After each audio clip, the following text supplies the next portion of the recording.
What's up, Hobby Maniacs? Rob Bear here today with a look at the White Dwarf issue 99. Brand new White Dwarf. Now it's kind of an in-between filler kind of issue. I would say it ranks about average on the filler scale. We've certainly seen it way worse this year with Age of Sigmar and things like that. But being the holidays and that it actually has a little bit of content on a new mission for Betrayal at Calth and also for the Execution Force, mixing in demons now into those two separate board games, that's kind of neat. But as far as that goes, that's pretty much the only, I guess, actual content that comes in this one, which is a little disappointing. But then again, it is the holidays. You know, there wasn't a release this week, so there isn't a whole lot to talk about. So they basically had to dig up extra content because they weren't really selling anything. So if you keep that in mind and, you know, keep an open mind and don't mind picking up the White Dwarfs every week, I think you will be happy with this issue. That being said, who knows what's going to be next week? I mean, it's issue 100. It's, you know, full on Christmas time here in the States and around many places around the world as well. So it might be something special. It seems to be that there's going to be like a vote for your favorite miniature, and they'll also go over the miniatures of the year, kind of like they did last year, which I thought was really interesting. You know, in last year's end of year White Dwarf roundup, as far as that goes. So, but before we get to all that, first of all, I would like to say happy holidays, you know, on behalf of the Spiky Bits YouTube channel as well as the blog. Thank you so much for watching all these videos and making everything we do here possible, and you know, just for watching it and reading the blog and things like that. We'd also like to say thank you very much to all of our patrons that are supporting these videos, as well as, you know, anybody that goes over to the blog too as well and you know, reads our articles every day. We super appreciate that. We have something really cool in store for 2016, where we're actually going to go ad-free for a month in January on YouTube, just to kind of see, you know, what it's like. We do make a little bit of money on there. Obviously, it takes a lot more to make these actual videos than it does for the, I guess, the direct return of funds per se on YouTube, and that's why, you know, we obviously really appreciate our Patreons that support us and these videos over on Patreon.com. We're hoping that, you know, by making these things commercial free over on YouTube, that more people will jump over and support what we do by lending their support on Patreon. And what's cool is, for the rest of the year here in December, if you sign up to become a patron, help support Spiky Bits, we will actually send you one of the squads out of Horus Heresy here, you know, one of the tactical squads or the Cataphracti or the Contemptor Dreadnought, just for signing up to support. You know, no strings attached. You know, it's just free gift from us. You also get a little, you know, Spiky Bits free grab bag with some extra bits and some resin tokens and some thank you stuff that we give out to everybody that signs up to help support us, just as a little thank you, because we super appreciate it. And what's really cool about supporting us over on Patreon too, sorry to kind of hijack the whole video here, but we'll go a little long and talk about this issue as well, so you know, you get your 10 minutes worth or so, something like that, that we actually give you back, anybody that pledges the $3 level of video a month. We actually get that much back in product from all the stuff that we actually, you know, review and things like that here. Like, you know, for instance, we got some stuff to send out this month to our supporters, like our Callion book that we reviewed. You know, that's going out to somebody. All the stuff that we have to actually, you know, pay for and, you know, to pick up to review, some of the Forge World stuff, you know, all different odds and ends.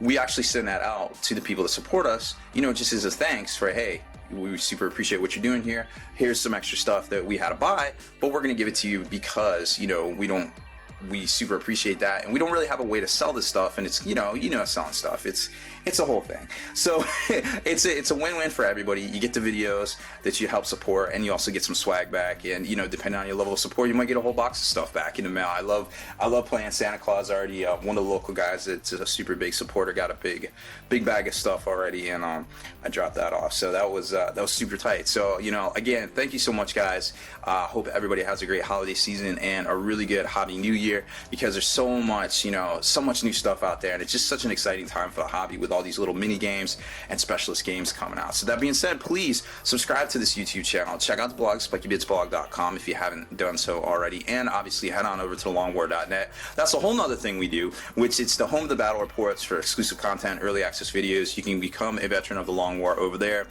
There's all sorts of different other stuff. We're kind of like the Wu-Tang, you know, we all come together and do our separate things, but then at the end of the day, we do also the Long War as well. So it's fun hobby times here at Spiky Bits, and again, thank you so much for your support. So getting back to the actual issue itself, there is some really neat little hobby tidbits in here, which I really enjoyed, on how to paint a couple of the heresy chapters, a couple of the legions. There's like 4 of them. Obviously, you know, there's like 12 to 16 more. We haven't really seen a whole lot on how to paint Thousand Suns or the actual Space Wolves because they haven't really come out in Horus Heresy yet. So depending on how you want to count it, you know, there's a few more to go over. Hopefully they will include that in the next issue because that would be super tight to see. There's, you know, there's some interesting stuff in here, just hobby features. Like I said, they had to go over it. They had to come up with some content because they didn't have nothing new to sell. So obviously they're going to talk about Space Marines because, hey, Space Marines sell. So that's cool. If you want to know more about Space Marines, pick up this issue for sure.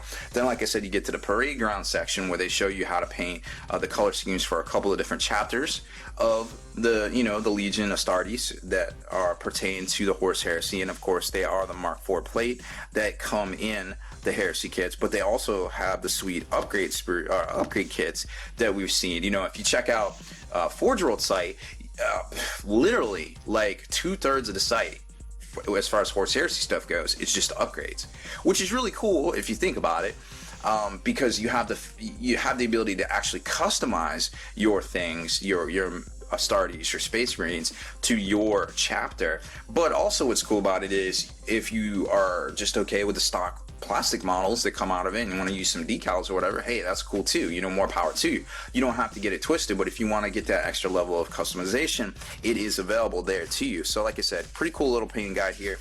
They've got this you know, the Sons of Horus, the Death Guard, the Salamanders, the Raven Guard. Interesting to see some of the betrayed chapters there.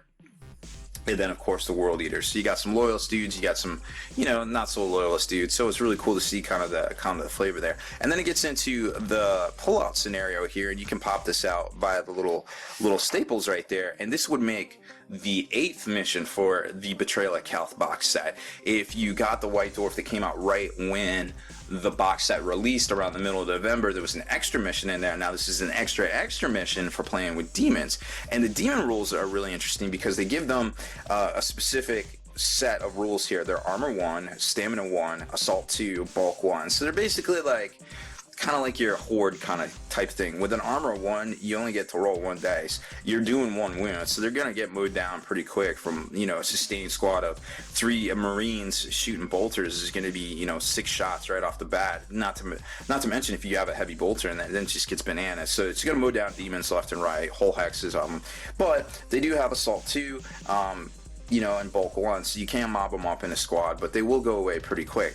And then their critical result in hand-to-hand is they reduce armor value by 1 when making a defense, when, you know, somebody's making a defense roll against them, which isn't super ridiculous because it's only reducing it by 1. So it's kind of making that that remainder, so to speak. It always seems like sometimes it's hard to kill that ex-Marine because of their defense and all the dice they have to roll.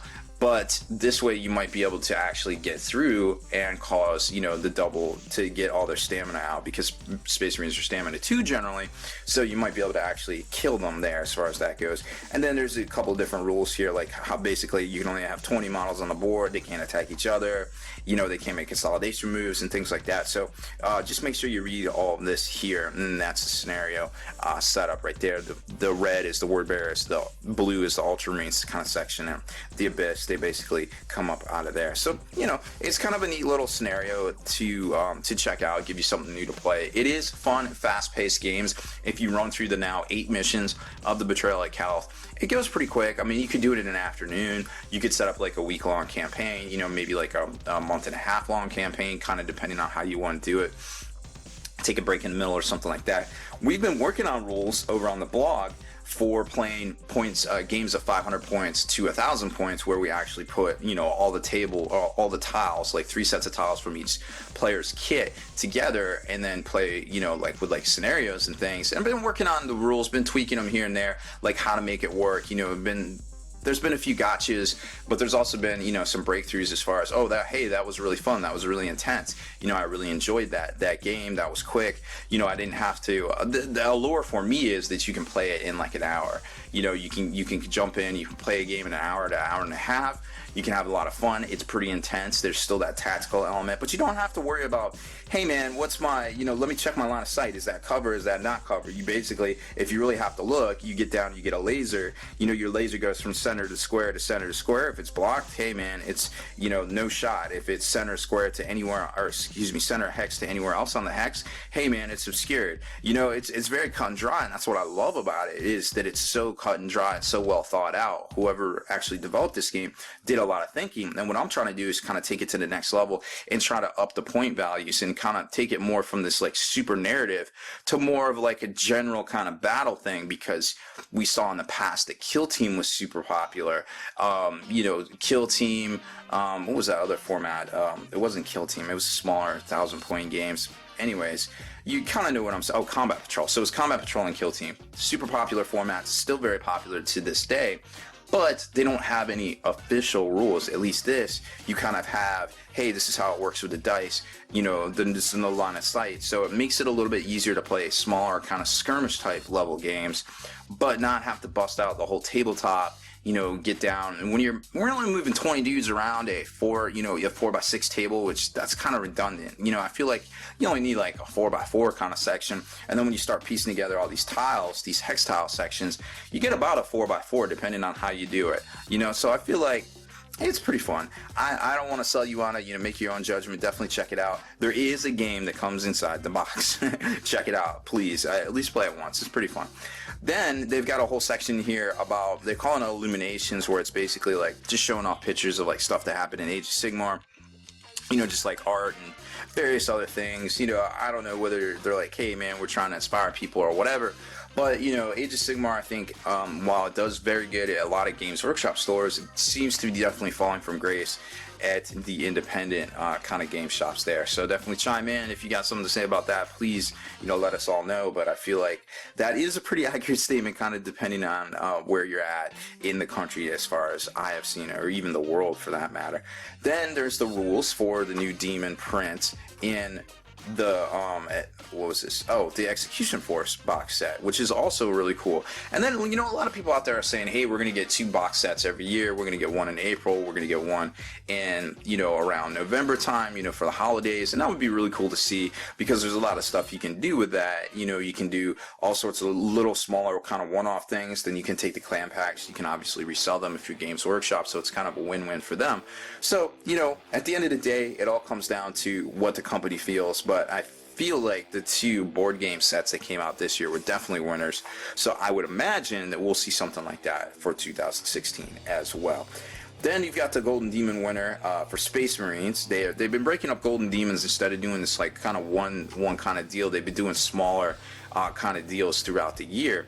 And this is the one that won for Space Marines. This is Gareth Nichols. Really cool looking Blood Angels diorama with some newer models and some stuff converted over, like this right here. This guy is just a limited edition captain converted over to Blood Angels. So really good looking stuff, like I said. Fantastic painter, obviously. Kudos to him for winning, definitely. Then they've got, you know, just more stuff on Space Marines. Hey, we need to make features. Okay, let's make a feature on Space Marines, right? But oh, the one thing I did want to show you was this little sub-assembly kind of thing right here, which I was really digging, because I never really actually thought of this. Obviously you paint the backpack separate, and a lot of times you want to paint the shoulder pad separate too, but sometimes painting the bolter is a little arduous by itself, is an arduous process, because if you paint it separate, if you paint it separate, you're going to assemble it separate, which means that you're going to be trying to align the fist, right, with where he holds the stock of the barrel right here, and trying to do that with something that's loose can actually be rather difficult. So I like their idea here, where they basically glued that together as an assembly. So obviously that's very easier to do. I feel like, me personally, I would probably keep the shoulder pads off still. This is very much so a viable kind of thing. I would probably spray that differently, because, you know, if you're doing airbrushing, you want this to be a metal. So it kind of depends. Like if you're doing airbrush, you still might want to do the same thing and keep that all separate. But if you're not doing airbrush and you're painting by brush, this is probably a better idea here. And then you could just airbrush the shoulder pads themselves to be a different color. So I was really digging on that. And like I said, next week's big teaser is we review the year and vote for your favorite miniature, kind of like what happened last year as well. And then just kind of go over all the stuff that came out this year, which As you know, it was quite a bit. I mean, it was a whole lot of stuff that came out this year. So it's really cool to see. The past 2 years, so much stuff has been coming out. So much forward progress has been happening in the hobby. Maybe not so much, depending on who you talk to, with the fantasy going away and the Age of Sigmar kind of thing. But you gotta admit, still has been kits coming out, and at the end of the day, I feel like that's a win for the company and the hobby in general. Yes, we might have lost a lot of players, in fantasy, which is a bad thing to see. Nobody wants to see people leave the hobby because, a butthurt moment, a feel badsy. But, you gotta just kind of weigh your options. I feel like, obviously there's the extreme of getting your fantasy army and setting it on fire, and then there's the other extreme of, okay, well, I'm going to try Age of Sigmar. I don't like Age of Sigmar. Let me go do something else. Whether it's Age of where they got Ninth Age now, they got all the stuff coming out from Mantic, obviously anything from Fantasy Flight, even board games, you name it. The hobby's out there, and there's always something to do. If you're mad with one company, it's almost like a TV. There's not something on one TV. Blacklist just came off. Hey, let me go watch South Park. Oh, hey, okay, let me go watch Brooklyn Nine-Nine. Oh, okay, cool. Let me go watch this. Whatever. You can always just switch through the channels, and it's kind of like that with the hobby. It's a little bit more expensive than just watching TV, obviously, but you still have those options. You don't have to just get out of the hobby. Nobody wants that. Nobody wishes that on anybody, obviously. So, well, that's my big rant on the new White Dwarf. I'm hoping that next week's issue has a little bit more fluff in it, because it's going to be the holiday issue, like I said. So hopefully we got good things still to come for next issue, as well as for the new year. Who knows what releases we'll see here after the holidays. So thanks for watching, everybody, and please have a happy holidays and a very good hobby new year.